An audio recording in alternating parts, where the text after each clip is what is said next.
Madame, mademoiselle, monsieur, honorable Congolaise, honorable Congolais, bonjour. J'avais décidé de ne paraître à vous qu'une fois sur place à Brazzaville. Mais les circonstances actuelles m'obligent à rompre ce silence et à me présenter à vous en ces circonstances. Le 22 septembre dernier, nous recevions, il nous avait été annoncé la tenue du référendum qui, aujourd'hui, n'est plus une question, certes toujours d'actualité, mais n'est plus une question de réflexion. Les dés sont jetés. Nous avions aussi, le 27 septembre de la même année, un méga meeting qui nous disait d'attendre la date du fameux référendum qui nous est aujourd'hui, qui n'est plus un mystère aujourd'hui. C'est un fait. À ce moment-là, qu'allons-nous faire? Nous, le peuple. L'heure n'est plus à la réflexion, l'heure n'est plus au grand discours. C'est pourquoi je vais être bref, concis et court, m'adressant à vous. Je m'en vais vous dire d'emblée que nous, en tant qu'organisation politique, nous sommes CUR, Congolais Unis pour la République. Dans cette unité, ayant choisi notre positionnement, c'est-à-dire nous nous rangeons du côté du peuple, nous disons clairement non au changement de la Constitution, nous disons clairement non au référendum et nous disons clairement non au troisième mandat du président de la République. Je m'explique. Nous savons pertinemment que le président de la République est faux, il est perfide. Nous savons que le président de la République traîne des casseroles, lesquelles il ne peut affronter, raison pour laquelle il voudrait se maintenir au pouvoir pour fuir l'impunité. Peuple congolais, quel mal avons-nous fait à ce gouvernement, à ce monsieur, pour mériter un tel sort? Qu'on nous dise le mal que nous avons fait, et si nous, réellement, nous avons fait, nous avons tort, alors qu'on nous défère ou qu'on nous traduise en justice. Mais si nous avons raison et que la loi est du côté du peuple, je m'adresse au peuple congolais alors que ce référendum n'ait pas lieu. Je ne regrette qu'une chose, c'est le fait, pour l'instant, de ne pas être avec vous sur place au Congo-Brazzaville. Mais cela ne saurait tarder car je me prépare pour y arriver.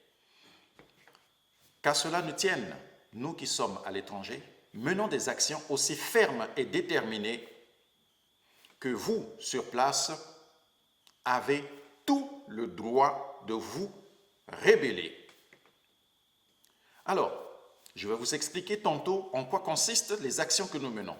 Pour l'instant, honorables citoyennes, honorables citoyens, nous avons eu comme mot d'ordre de l'Alliance IDC-FROCAD d'attendre la date du fameux référendum. Ce référendum, la date, nous la connaissons, le 25 octobre prochain. Devons-nous subir encore une fois l'affront que ce gouvernement est en train de nous infliger? Ces gens-là qui ont commis des atrocités, vont-ils continuer à être impunis? Allons-nous continuer à tolérer cela? Sommes-nous donc aussi faibles que cela? Ce fameux référendum, peuple congolais, nous ne sommes pas, en fait, si nous regardons bien ce mot référendum, peu importe ce mot, nous ne sommes pas contre le référendum. Nous n'avons pas peur de ce référendum. Cependant, ce dont nous savons, c'est que les dés sont déjà jetés. Avec quoi le président de la République va faire ce référendum avec les mêmes fichiers électoraux, lesquels nous savons d'office biaisés, et par conséquent, les résultats de ce référendum nous sont d'office proclamés en faveur du gouvernement, donc le changement de la Constitution. Nous ne pouvons accepter cela. Aussi vrai que lui-même, le président de la République, alors qu'il était démocrate, avant de devenir tyran, disait ceci, je cite, « Je ne permettrai jamais qu'un gouvernement hors la loi organise les élections. » Et la même chose nous lui disons, nous, le peuple congolais, nous ne permettrons jamais que ce monsieur Sassou Nguesso organise les élections, le référendum, au nom des Congolais, alors que nous n'en voulons pas. Ce référendum est anticonstitutionnel. Il n'obéit pas à toutes les procédures référendaires constitutionnelles relatives à cette constitution. Ce dernier nous cite l'article 3, alinéa 1er. Il nous cite ensuite l'article 110, alinéa 3 ou 1er, peu importe. Mais il oublie de nous citer l'article 86 qui met en exergue l'application de ces articles-là qu'il a précités. Et il oublie que toute tentative de révision de la Constitution doit faire l'objet du non-changement des articles 57, 58 visés par l'article 185. Alors, dans quelle démagogie ce dernier nous entraîne-t-il?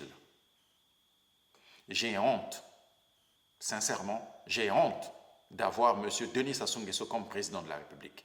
Sérieusement, j'ai honte. Jadis, nous lui avons donné le temps de se retirer paisiblement, nous lui avons donné beaucoup de respect, nous lui avons donné la possibilité de vivre avec son opulence au Congo, mais voici la réponse du président de la République, il a choisi. Peuple congolais, c'est à nous aussi de choisir.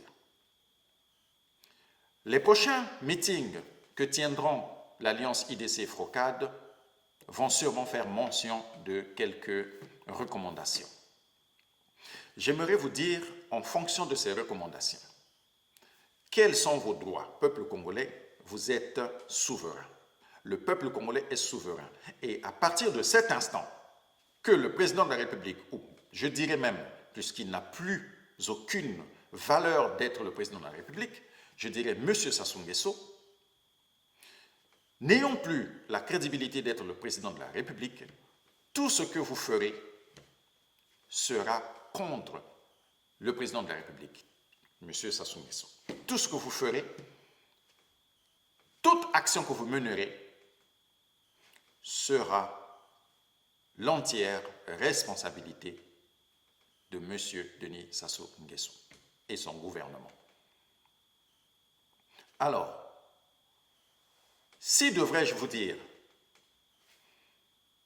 de sortir dans les rues et prendre possession de ce pouvoir, peut-être que je n'en ai pas le droit, étant donné que je ne suis pas localement installé avec vous à Brazzaville. Cependant, je peux vous dire que vous avez tous les droits de vous rebeller quand quelqu'un veut usurper de votre tranquillité, de votre paix, peu importe son origine, peu importe d'où il vient. Ce dernier se convertit tout simplement en un ennemi de l'État. Et c'est de notre devoir et de notre obligation de faire appel au bon sens du devoir et de réagir fermement et conséquemment.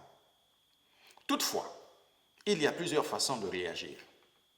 Nous pourrions tout simplement entraîner la ville morte ou sortir dans les rues avec des casseroles faisant du bruit à tue-tête, dire non à la Constitution, non au référendum et non au troisième mandat du président de la République. ou encore semer le chaos.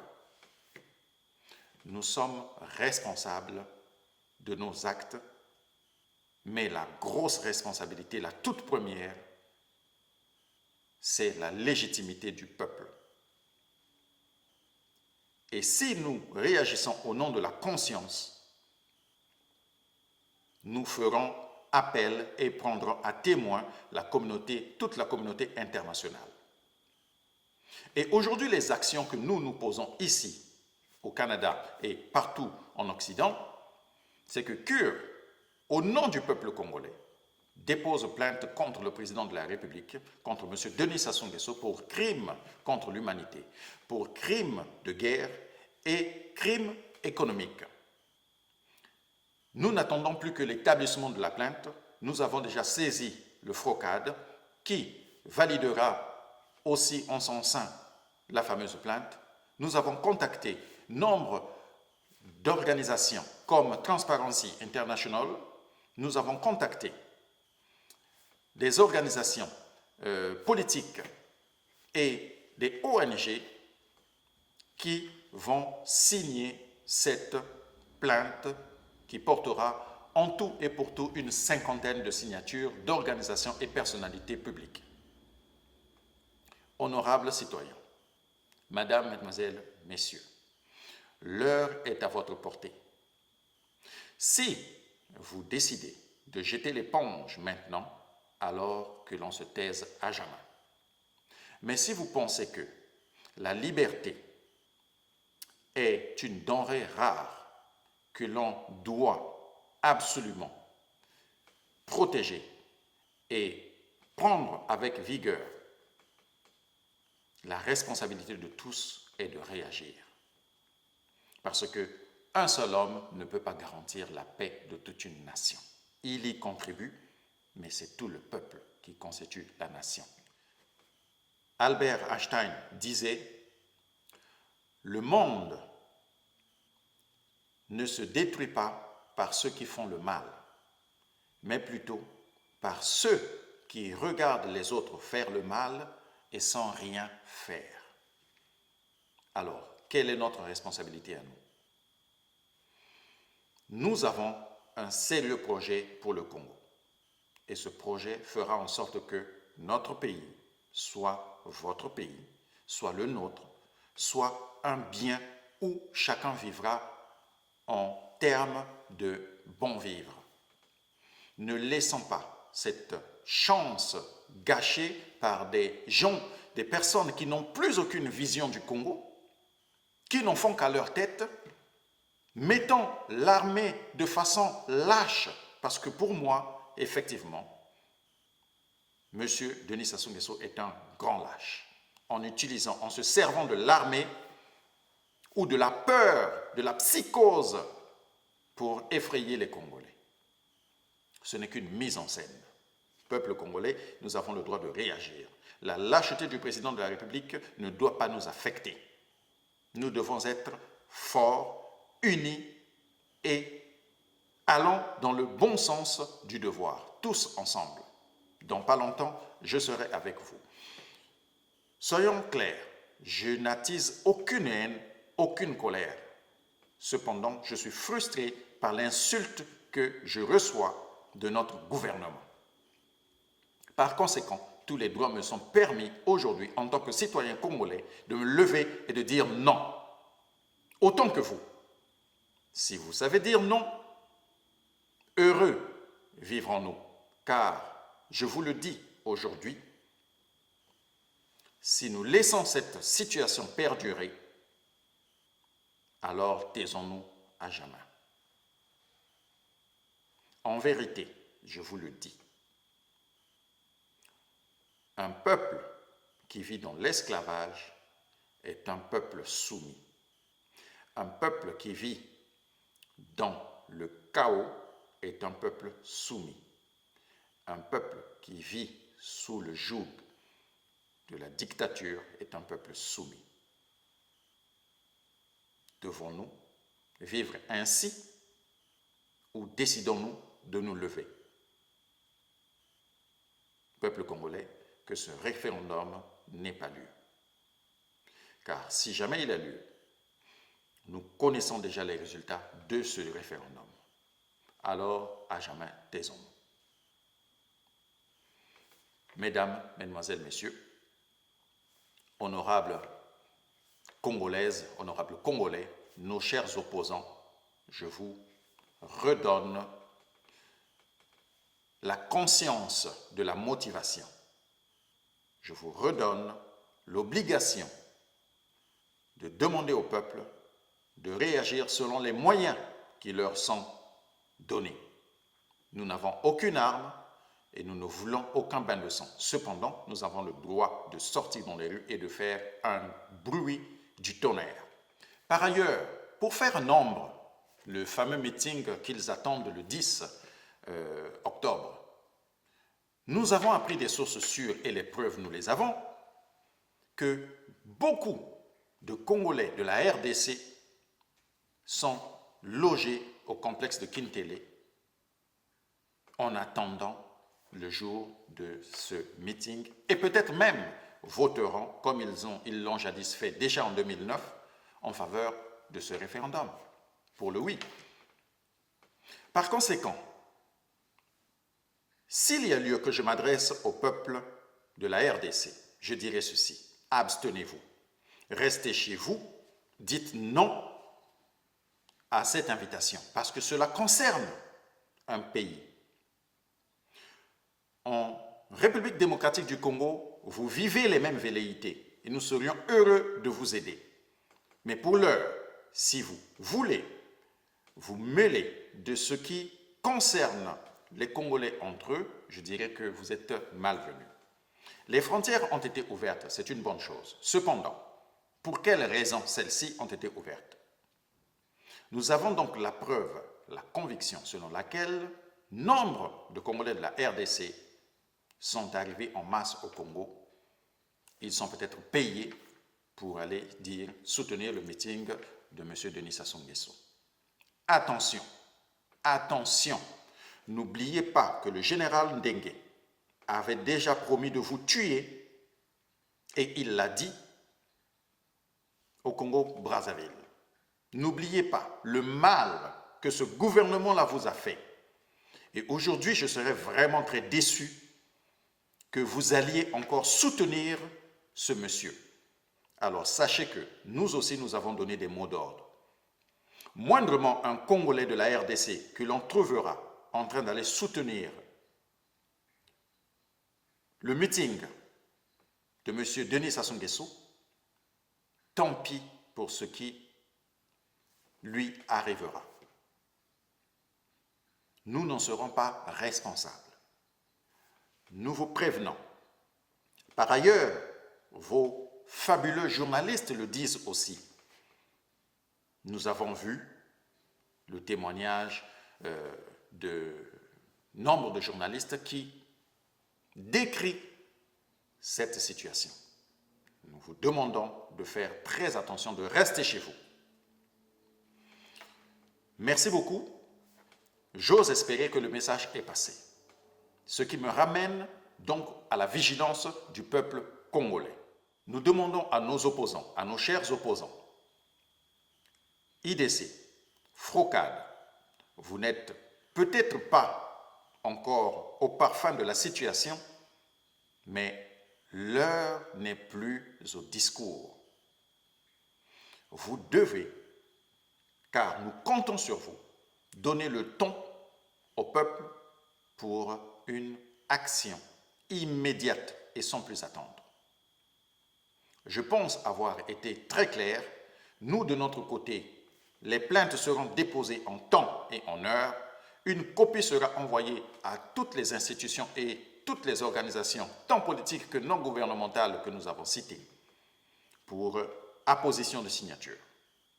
Madame, mademoiselle, messieurs, je vous souhaite une excellente continuation. Bonne chance dans la lutte que nous avons, car si Dieu est avec nous, qui sera contre nous? Vive le Congo, vive le peuple congolais, vive CUR Congolais unis pour la République.